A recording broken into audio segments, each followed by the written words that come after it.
Hello my dear students and welcome back. आज की class में हम कंटिन्यू करेंगे अपना subject business studies and management, जो कि हमारा +2 सेकेंड ईयर CHSC उड़ीसा का सिलेबस है। उसके अंदर लास्ट क्लास के अंदर हम पढ़े थे मैनेजमेंट फंक्शंस के बारे में। हम कंटिन्यू कर रहे हैं अपना यूनिट नंबर 1। जैसे कि तुम पुराने वीडियोस अगर देखे होगे, तुमको पता होगा यूनिट 1 का जो वीडियो है वो पूरा का पूरा यूट्यूब के अंदर अपलोड होने वाला है।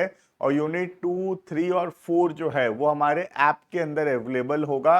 ऐप का जो लिंक है डिस्क्रिप्शन में रहेगा। डिस्क्रिप्शन से ऐप जरूर डाउनलोड कर लेना, अपने आप को रजिस्टर कर लेना, ताकि यूनिट 2, 3, 4 पढ़ने में कोई दिक्कत ना हो। राइट, तो स्टार्ट करते हैं हम लोग। अपना टॉपिक है मैनेजमेंट फंक्शन।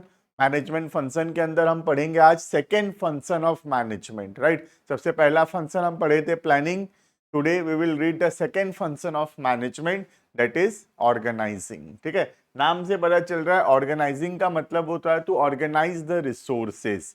जो भी रिसोर्सेस चाहिए किसी भी फर्म के अंदर, किसी भी कंपनी के अंदर काम को करने के लिए, वो सारे रिसोर्सेस को अरेंज करना, सबको, सारे एम्प्लॉयज को अपना अपना काम बताना, ऑर्गेनाइजेशन को डिवाइड करना इनटू डिपार्टमेंट, सब डिपार्टमेंट्स, सबको पावर देना, रिस्पॉन्सिबिलिटी देना, ये सब आता है under the topic of organising. Right, देखना, organising is the process of identifying and grouping various activities. Organising का मतलब है बहुत सारे एक्टिविटीज को आइडेंटिफाई करना, ग्रुप करना, एंड असाइनिंग देम, असाइनिंग मतलब अलॉट करना टू वेरियस पर्सन। तो ऑर्गेनाइजिंग बेसिकली मीन्स सारे एक्टिविटीज को ऑर्गेनाइज करना और उसको एलोकेट करना कि कौन क्या काम करेगा। राइट, जैसे ऑर्गेनाइजेशन के अंदर बहुत सारा काम है, प्रोडक्शन है, मार्केटिंग है, फाइनेंस है, परचेज है, बहुत सारा काम है।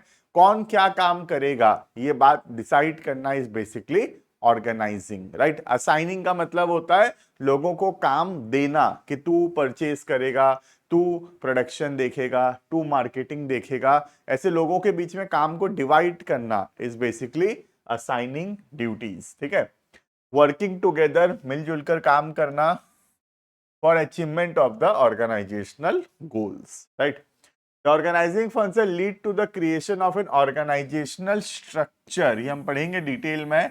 ऑर्गेनाइजेशनल स्ट्रक्चर का मतलब होता है dividing the organization into departments, sub departments. ठीक है, इसको बोलते हैं ऑर्गेनाइजेशनल स्ट्रक्चर। राइट, जैसे top level, middle level, lower level. ठीक है, ऑर्गेनाइजेशन को डिवाइड करना into different departments like production department, marketing department, finance department. ठीक है, इसको बोलते हैं ऑर्गेनाइजेशनल स्ट्रक्चर। राइट, तो जस्ट ऑर्गेनाइजेशन स्ट्रक्चर का मतलब समझो, dividing the organization into departments and sub-departments is called as creation of organizational structure, which includes designing the roles to be filled by suitable skilled people and defining the relationship between these roles. कौन क्या काम करेगा ये सब decide करते हैं इसमें। The efforts of all the persons in the organization are directed to achieve the goal laid down under planning. तो हर पर्सन का कोशिश होता है ऑर्गेनाइजेशन के अंदर कि जो प्लानिंग में हम गोल सेट किए हैं उस गोल्स को अचीव करना। Clear? In general words, organising refers to arranging everything in orderly form. सब चीज को ठीक से अरेंज करना and making best use of the resources. Clear? तो organising basically focuses on arranging all the activities in the best possible manner. Right, तो organising में हमेशा हम कोशिश करते हैं कि हर चीज कैसे अच्छे से होगा और कैसे सारे के सारा जो रिसोर्सेस है ऑर्गेनाइजेशन के अंदर, वो सारे रिसोर्सेस का बेस्ट यूटिलाइजेशन हम लोग करेंगे। क्लियर है?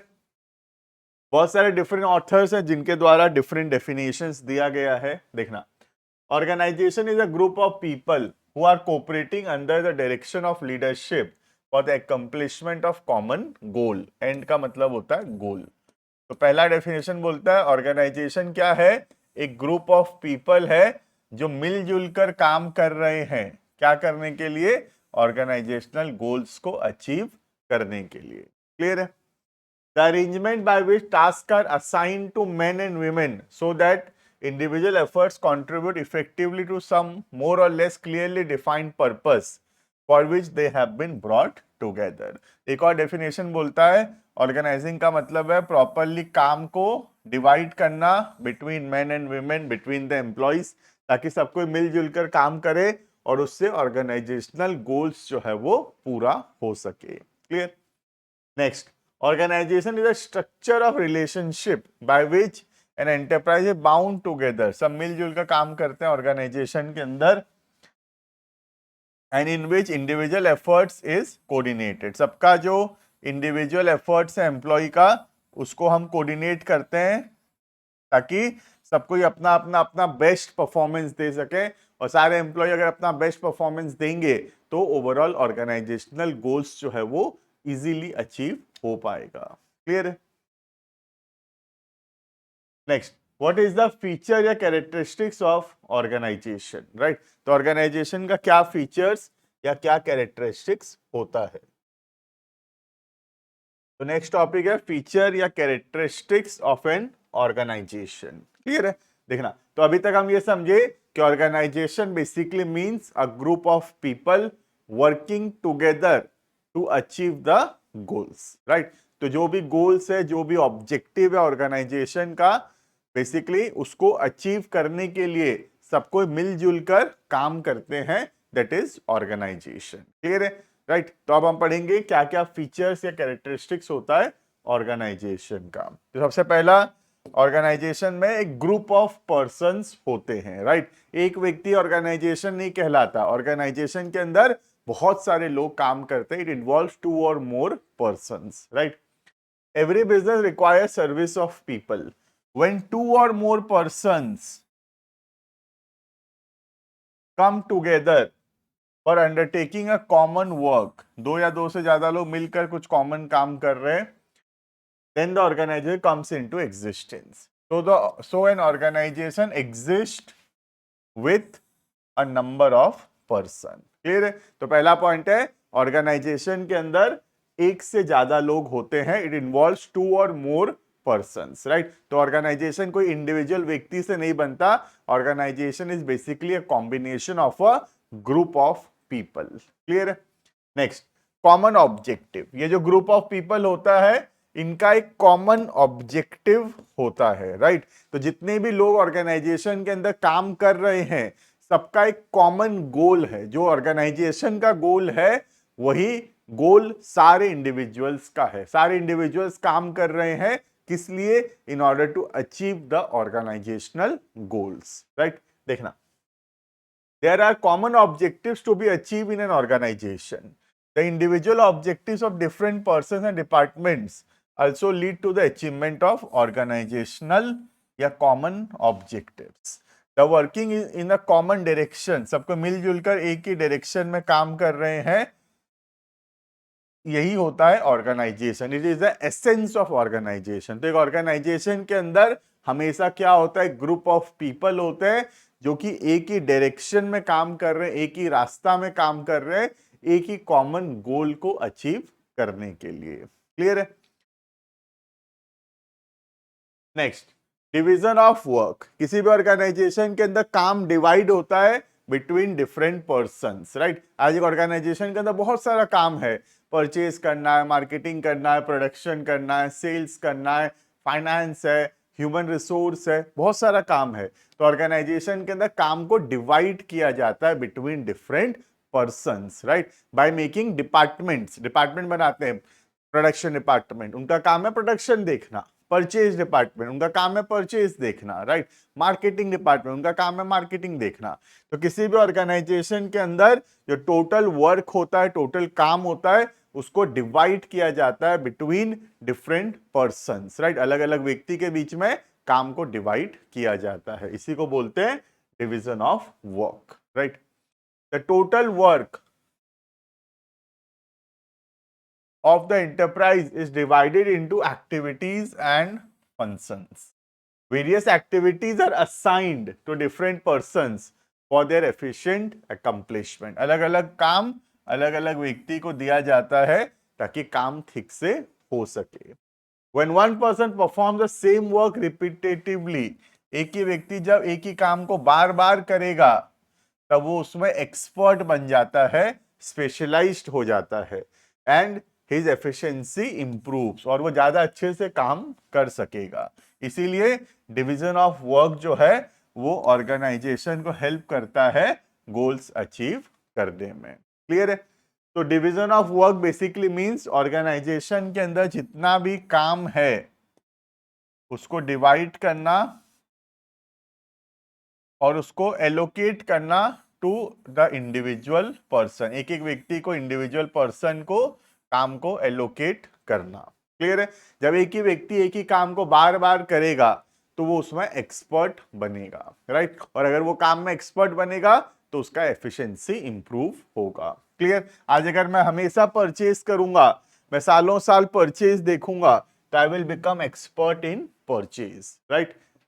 Next, coordination. कोऑर्डिनेशन का मतलब होता है मिलजुल कर काम करना। जितने भी लोग हैं ऑर्गेनाइजेशन के अंदर, सब मिलजुल कर एक कॉमन डायरेक्शन में काम कर रहे हैं, कॉमन गोल्स को अचीव करने के लिए। That is called as coordination, right? देखना, when different persons are assigned different tasks, then they try to attain them in their own ways। जब अलग अलग व्यक्ति को अलग अलग काम मिलता है, सब अपने अपने स्टाइल से काम करते हैं।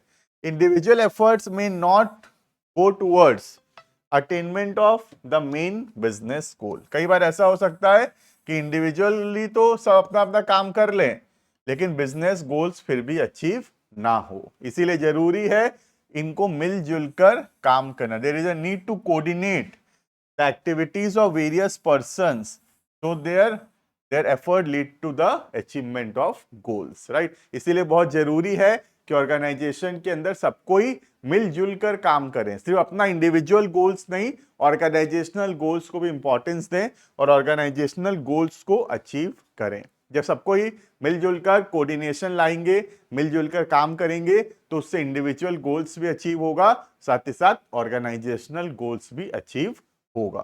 क्लियर है? तो this is called as coordination. Next है point number 5, authority responsibility relationship. Authority का मतलब होता है basically power, right? The word authority means कोई काम को करने का power, decision making power is called as authority. And responsibility मतलब कोई जिम्मेदारी, कोई काम को करने का ड्यूटी, राइट? तो हमेशा एक ऑर्गेनाइजेशन के अंदर ऑथोरिटी और रेस्पॉन्सिबिलिटी का प्रॉपर बैलेंस होना जरूरी है। किसी भी एम्प्लॉय को अगर ऑथोरिटी मिल रहा है तो उसके बदले उसको रेस्पॉन्सिबिलिटी भी मिलना जरूरी है। क्लियर? तो in every organization the amount of authority must always be equal to the responsibility. Clear है? देखना, an organization consist of various positions arranged in hierarchy. बोले बहुत सारे लोग काम कर रहे हैं, हायरार्की। हायरार्की मतलब टॉप लेवल, मिडिल लेवल, उसके नीचे lower level. This is called as hierarchy with well defined authority and responsibility. और सबका अपना अपना ऑथोरिटी है और सबका अपना अपना रेस्पॉन्सिबिलिटी है। A relationship of superior subordinate established clearly.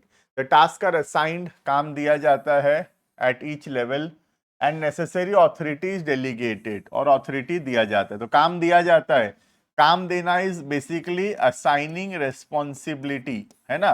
काम देना इज बेसिकली गिविंग रेस्पॉन्सिबिलिटी, और रेस्पॉन्सिबिलिटी को पूरा करने के लिए पावर का जरूरत पड़ेगा, तो हम ऑथोरिटी देते हैं फॉर accomplishing them.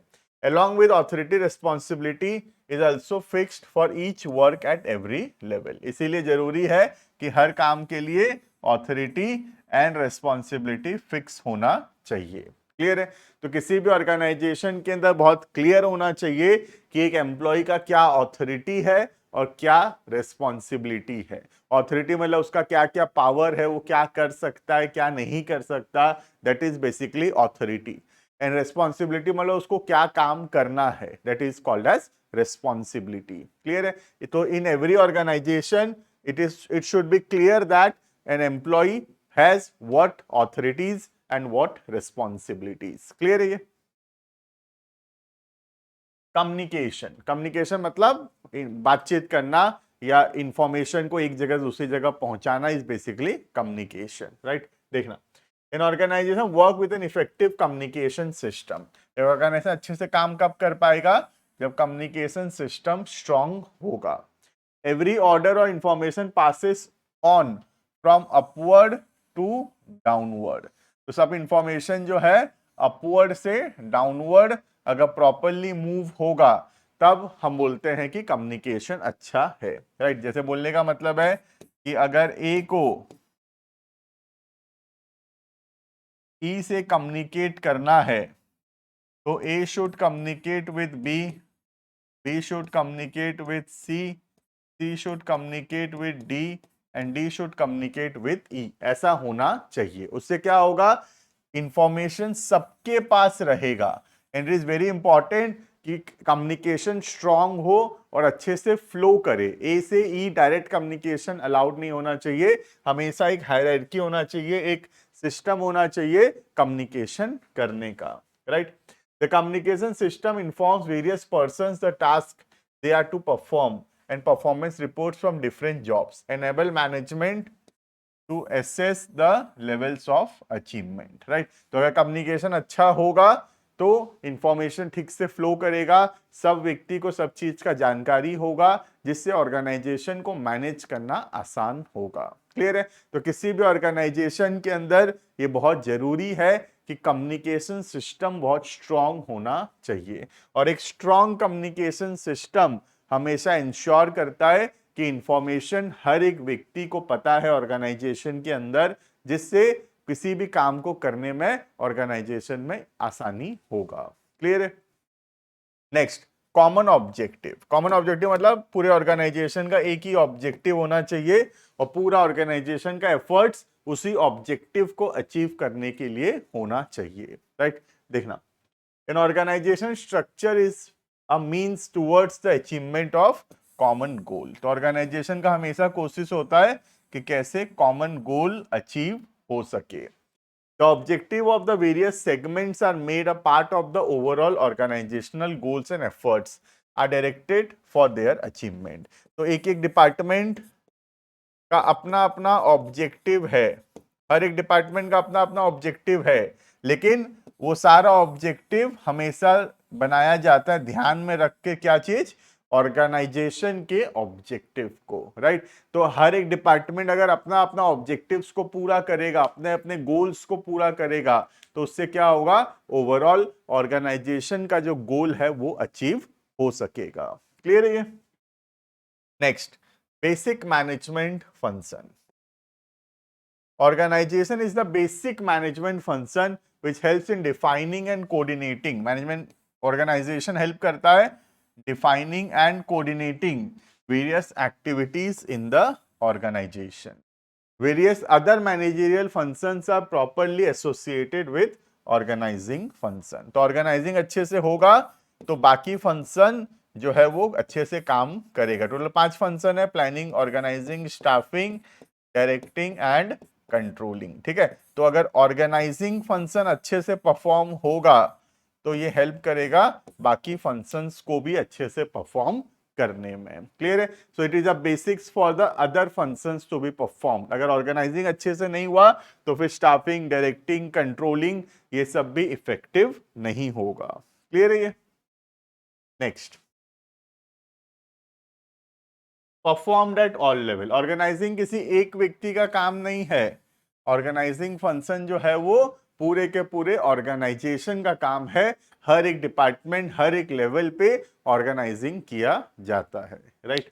देखना, organization function is perform by all the managers, चाहे टॉप लेवल हो, मिडिल लेवल हो या लोअर लेवल।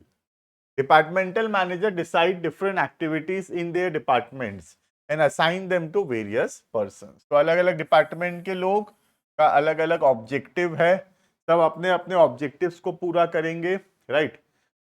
अपने अपने डिपार्टमेंट का काम वो लोग देखेंगे और अपने डिपार्टमेंट का काम को डिफरेंट लोगों को असाइन करेंगे। क्लियर है। तो पूरा ऑर्गेनाइजेशन के अंदर जितने भी डिपार्टमेंट्स हैं, जितना भी लेवल्स है, सब कोई ऑर्गेनाइजिंग फंक्शन परफॉर्म करते हैं। क्लियर है। तो ऑर्गेनाइजिंग का काम किसी एक व्यक्ति का नहीं है, कई बार पढ़ के लगता है कि ऑर्गेनाइजिंग का काम टॉप लेवल मैनेजमेंट का होगा, बट ऐसा नहीं है। Organizing is perform by all the levels of management, top level, middle level, lower level, सबको ही परफॉर्म करते हैं। Clear? The supervisors arrange activities under them, so it is performed at all the levels of management। तो हर एक level of management में organising perform किया जाता है। क्लियर है? Next, continuous process. ऑर्गेनाइजिंग जो है क्या है? It is a continuous process, एक बार का काम नहीं है, हमेशा चलता रहता है। पूरा का पूरा मैनेजमेंट ही कंटिन्यूअस प्रोसेस होता है, राइट? Organization function is performed continuously, it is a never ending process, various managers are continuously involved in the organization of their function, right? तो managers continuously काम करते रहते हैं ऑर्गेनाइजिंग फंक्शन परफॉर्म करने के लिए। क्लियर है? पूरा का पूरा जो मैनेजमेंट है, हम पढ़े हैं management is itself a continuous process. तो जब मैनेजमेंट ही कंटिन्यूअस प्रोसेस है तो planning, organizing, staffing, directing, controlling, ये सब भी कंटिन्यूअस प्रोसेस होगा। क्लियर है? Next, related to objectives. Organization is planned as per the objectives of the business, all efforts are directed for the achievement of the objective. तो ऑर्गेनाइजेशन हमेशा किस लिए किया जाता है? For the achievement of the objectives, right? Authority and responsibilities assigned to different persons so that the working is done efficiently and business objectives are achieved। तो organising हमेशा इसीलिए किया जाता है, काम अच्छे से हो सके, और काम अच्छे से होगा तो ऑर्गेनाइजेशन का जो ऑब्जेक्टिव्स है, जो गोल्स है, वो अचीव हो सकेगा। क्लियर है? तो बेसिकली ऑर्गेनाइजिंग के अंदर हम काम डिवाइड करते हैं, रेस्पॉन्सिबिलिटीज सेट करते हैं, ऑथोरिटी देते हैं। ऑब्जेक्टिव क्या है ये सब करने का? कि हमारा जो ऑर्गेनाइजेशन का गोल है वो अचीव हो सके। क्लियर है? नेक्स्ट आता है स्टेप्स इन ऑर्गेनाइजिंग प्रोसेस। तो ऑर्गेनाइजिंग के अंदर क्या क्या स्टेप्स है जो फॉलो करना पड़ेगा। क्लियर है? तो स्टेप्स का मतलब होता है basically process. Step simply means process या सीक्वेंस जो कि फॉलो करना जरूरी है। जब कभी भी हम लोग किसी चीज का प्रोसेस पढ़ते हैं या किसी चीज का स्टेप्स पढ़ते हैं तो हमेशा ध्यान रखना कि वो एग्जाम में सीरियली लिखना पड़ेगा। हम ये पॉइंट को ऊपर नीचे नहीं कर सकते, ठीक है? अब जैसे हमारा पुराना टॉपिक था, हम पढ़ रहे थे फीचर्स, ठीक है? जैसे हम यहां पढ़ रहे थे फीचर्स। अब एग्जाम में फीचर्स का जो टॉपिक है वो अगर आ जाता है तो ये पॉइंट हम ऊपर नीचे कर सकते हैं। Point number 1 common objective, point number 2 group of person लिख सकते हैं, कोई दिक्कत नहीं है, राइट? लेकिन जब भी कभी भी हम पढ़ें कोई चीज का प्रोसेस या स्टेप्स तो हमेशा याद रखना कि वो सीरियली लिखना जरूरी है एग्जाम के अंदर, राइट? क्योंकि प्रोसेस या स्टेप्स हमेशा सीरियली फॉलो होता है, सीक्वेंस में फॉलो होता है, उसको हम ऊपर नीचे नहीं कर सकते। क्लियर है? देखना, पहला प्रोसेस है ऑर्गेनाइजिंग का, फर्स्ट स्टेप है identification and division of work, right? तो काम को आइडेंटिफाई करना और उसको डिवाइड करना छोटे छोटे पार्ट्स में। Each part is called as a job. Clear है? तो पूरे के पूरे काम को, पूरे के पूरे वर्क को छोटे छोटे हिस्सा में डिवाइड करते हैं। हर एक हिस्सा को हम क्या बोलते हैं? जॉब बोलते हैं। क्लियर है? देखना, the organizing function begins with division of total work into smaller units. Each unit of the total work is called as a job. Her unit को क्या बोलते हैं? Each unit is called as a job. Clear है? Every person is assigned a particular job. A person continues with the same job so as to develop a specialization in it. Right? तो क्या बोल रहे हैं? देखना ध्यान से, organisation का जो टोटल वर्क है उसको हम छोटे छोटे पार्ट्स में डिवाइड करते हैं, right? Each part is called as a job. हर पार्ट को क्या बोला जाता है? हर पार्ट को जॉब बोला जाता है, ठीक है? हर एक जॉब एक पर्टिकुलर पर्सन को असाइन किया जाता है। Each job is assign to a particular person. Clear है? और जब सब कोई अपना अपना काम रेगुलरली करेंगे तो वो लोग उसमें क्या बनेंगे? स्पेशलाइज्ड बनेंगे, उसमें एक्सपर्ट बनेंगे और उनका एफिशिएंसी इंप्रूव होगा। क्लियर है? जब एक व्यक्ति एक ही काम को बार बार करता है तो वो व्यक्ति उस काम में क्या बनता है? एक्सपर्ट बनता है, स्पेशलाइज्ड बनता है और उसका जो एफिशिएंसी है वो इंप्रूव होता है। क्लियर है? तो पहला हो गया identification and division of work. तो पहला काम है काम को आइडेंटिफाई करना, क्या क्या काम है, और उस काम को डिवाइड करना between different job. That is called as point number 1, identification and division of work. Clear है? नेक्स्ट आता है point number 2, departmentalization. After classifying various activities under different categories, similar activities are grouped together. जो एक जैसा काम है उसको हम ग्रुप बनाते हैं, उसको क्या करते हैं? डिपार्टमेंट बनाते हैं। क्लियर है? तो डिपार्टमेंट्स बनाते हैं। डिपार्टमेंट कैसे बनाते हैं? जो सेम टाइप का काम है, एक जैसा काम है, उसको हम ग्रुप करते हैं and put under one department. The grouping of activities may be done in different ways. अलग अलग वे से हम डिपार्टमेंट बना सकते हैं। ठीक है? जैसे अगर हम फंक्शन के हिसाब से डिपार्टमेंट बनाएं तो planning department, marketing department, human resource department. ठीक है? तो काम के हिसाब से डिपार्टमेंट बना सकते हैं या फिर प्रोडक्ट के हिसाब से भी डिपार्टमेंट बना सकते हैं। Product A department, product B department, product C department, product D department. Product के हिसाब से भी हम डिपार्टमेंट बना सकते हैं। राइट? तो डिपार्टमेंटलाइजेशन का मतलब होता है एक जैसे एक्टिविटीज को ग्रुप करना इनटू वन डिपार्टमेंट। क्लियर है? अब डिपार्टमेंट बनाने का तरीका अलग अलग हो सकता है। प्रोडक्ट के हिसाब से भी डिपार्टमेंट बन सकता है या फिर फंक्शंस के हिसाब से भी डिपार्टमेंट बन सकता है। क्लियर है? Next, assigning of duties. लोगों को काम असाइन करना। ठीक है? अब जो प्रोडक्शन में अच्छा उसको प्रोडक्शन डिपार्टमेंट में रखेंगे, जो मार्केटिंग में अच्छा उसको मार्केटिंग डिपार्टमेंट में रखेंगे, जो परचेज में अच्छा उसको परचेज डिपार्टमेंट में रखेंगे। राइट? तो असाइनिंग ऑफ ड्यूटीज का मतलब है सबको अपना अपना काम बताना। जो जिस काम में अच्छा है, जिसका जो स्किल्स है, जो क्वालिफिकेशन है, जो एक्सपीरियंस है, उसके हिसाब से हम उसको काम एलोकेट करते हैं। क्लियर है?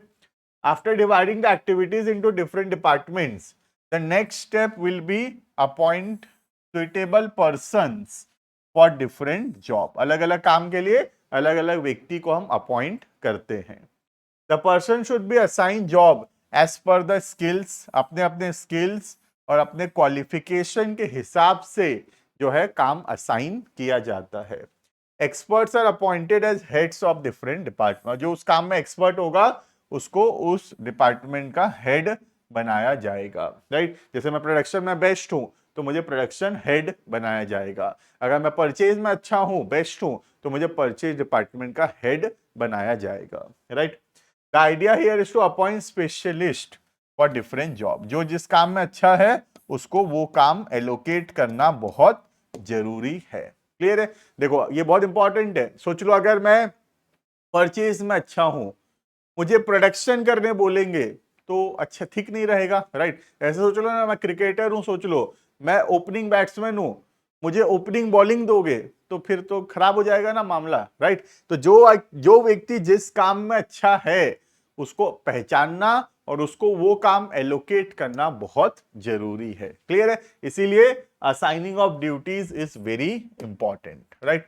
नेक्स्ट आता है last step, establishing reporting relationship. Reporting relationship का मतलब होता है कौन किसको रिपोर्ट करेगा, कौन सुपीरियर होगा, कौन सबऑर्डिनेट होगा, किसका क्या पावर होगा, क्या रेस्पॉन्सिबिलिटी होगा, इस सबको बोलते हैं रिपोर्टिंग रिलेशनशिप। राइट?